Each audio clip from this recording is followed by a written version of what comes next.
जय हिंद बच्चों, welcome back to एकांत the perfect place. I hope कि आपका एग्जाम अच्छा गया हो।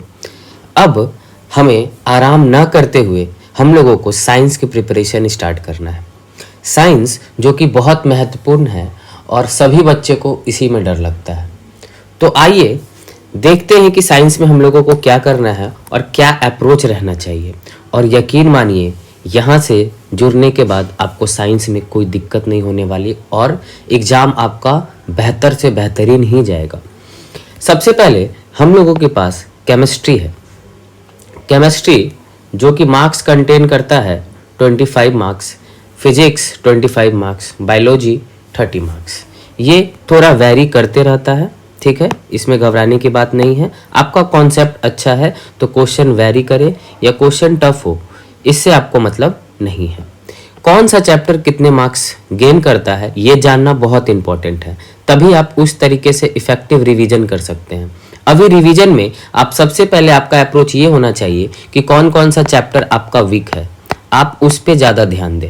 आपके पास मुश्किल से 27, 28, 29 और 1 ये 4 दिन बचा है, ठीक है, और आधा दिन 26 का। तो किस तरीके से अप्रोच होना चाहिए ये बेहतर आप वीक सेक्शन को पहले अपना क्लियर कीजिए। जो भी वीक सेक्शन है उसको पढ़िए, उसके बाद एक एक चीज़ एनसीईआरटी से वेरीफाई करते हुए उसको रिवाइज करें। आगे मैं बताऊंगा कि क्या करना है क्या नहीं करना। उससे पहले आप ये जान लें कि कौन सा चैप्टर कितना मार्क्स कंसिस्ट करता है। तो हमारा इलेक्ट्रिसिटी जो कि फिजिक्स में आता है वो 7 मार्क्स कंसिस्ट करता है।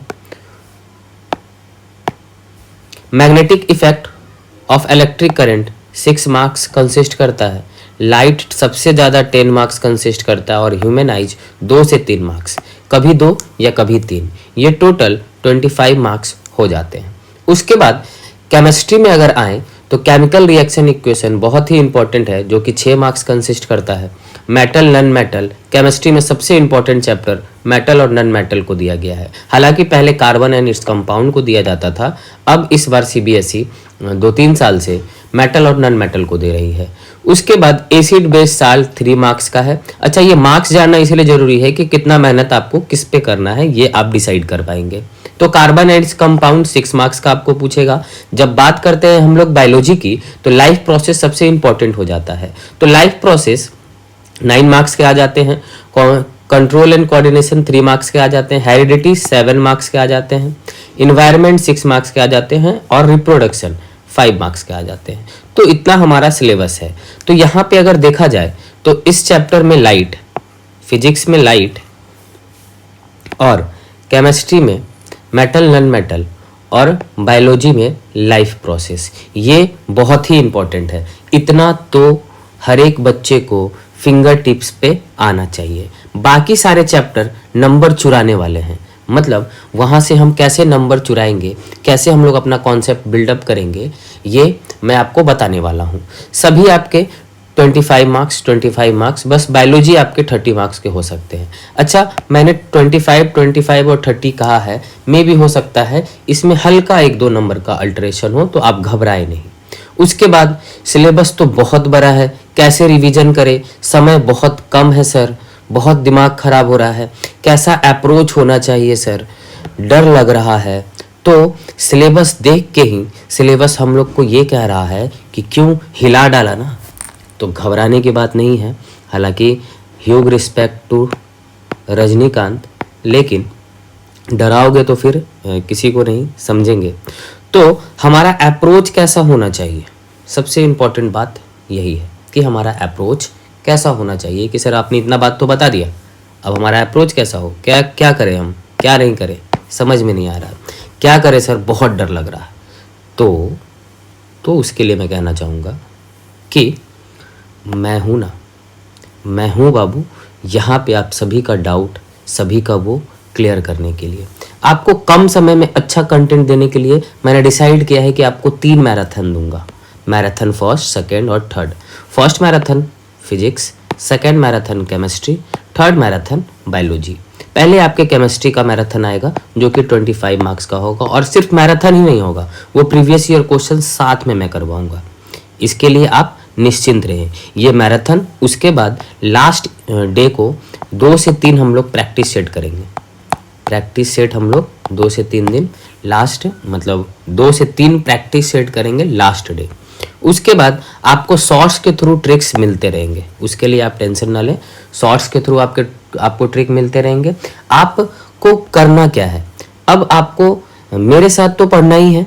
उसके बाद आपको अपना सेल्फ स्टडी में क्या करना है, आपको सबसे पहले वीक सेक्शन अपना लिखना है सारे, आइदर फिजिक्स, केमिस्ट्री और बायोलॉजी में।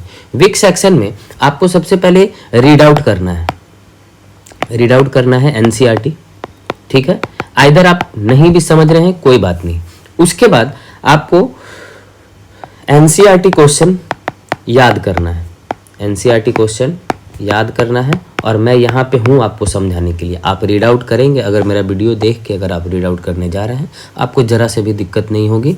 उसके बाद आप एनसीईआरटी याद करेंगे। उसके बाद एमसीक्यू उसी चैप्टर का, आप कहाँ से आप प्रैक्टिस करेंगे पता नहीं, लेकिन 30 कम से कम 30 क्वेश्चन जो है वो आप प्रैक्टिस करें, ठीक है। ये अप्रोच होता है एक टॉपर का, वो मैं बता रहा हूँ। उसके बाद एमसीक्यू प्रैक्टिस करने के बाद आप पीवाईक्यू प्रैक्टिस करेंगे। पिछले 10 साल का सिर्फ पर्टिकुलर एक चैप्टर के बारे में बोल रहा हूँ जो आपका वीक चैप्टर था। जैसे फॉर एग्जांपल अगर मैं बोल देता हूँ कि अगर कार्बन आपका वीक चैप्टर है, ठीक है, तो कार्बन को सबसे पहले रीड आउट करेंगे, फिर एनसीईआरटी को याद करेंगे। याद मैं इसीलिए बोल रहा हूँ क्योंकि आपको पता चलेगा कि किस टाइप का क्वेश्चन पूछा जाता है और किस टाइप का क्वेश्चन एनसीईआरटी कंसिस्ट करता है। उसके बाद एमसीक्यू, 30 एमसीक्यू जो आपके एनसीईआरटी में होंगे, आप उसको प्रीफर करें और उसको पहले सॉल्व करें। उसके बाद कार्बन के जितने भी क्वेश्चन प्रत्येक साल दिए हों, प्रीवियस 10 ईयर आप देख लें, प्रीवियस 10 ईयर देख लें, उसको आप कर लें, वो सेक्शन आपका मजबूत हो जाएगा। तो ये आपका खुद का सेल्फ स्टडी होमवर्क है। बाकी मैराथन तो मैं दे ही रहा हूँ, बाकी जो है आप मेहनत भी कर रहे हैं। और इस बार फिजिक्स, केमिस्ट्री, बायोलॉजी मीन्स की इस बार साइंस है, तो अब आज आराम करना बंद करें और आगे की लड़ाई में लड़ जाए, ठीक है। उसके बाद आप योद्धा हैं, लड़ेंगे, आपको लड़ना पड़ेगा क्योंकि आपने प्रण लिया है कि इस बार सीबीएसई में आपको अच्छा, सीबीएसई 10th में आपको 95+ चाहिए। तो ये आपने खुद से प्रॉमिस किया था, तो उसी प्रॉमिस को निभाने के लिए आज हम लोग आराम ना करके आज से ही हम लोग स्टार्ट करेंगे हमारा साइंस। और खुश रहिए, स्वस्थ रहिए। और साइंस पढ़ रहे हैं तो थोड़ा मूड को लाइट रखिए, गाना सुनिए, फैमिली में बात कीजिए, डिप्रेशन में नहीं रहिए, ठीक है। डिस्टर्बिंग एलिमेंट से तो और दूर रहिए और ऐसे ही पढ़ाई करते रहिए, स्वस्थ रहिए, मस्त रहिए। जय हिंद।